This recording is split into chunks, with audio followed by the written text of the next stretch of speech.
Here's the issue with this unit. This part here all of a sudden is moving, and when the pulley is spinning, this part is no longer attached on the inside.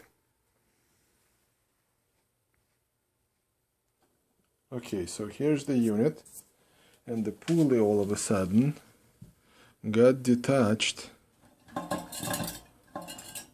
from the interior mechanism, and now it is, this part here is loose, and I need to somehow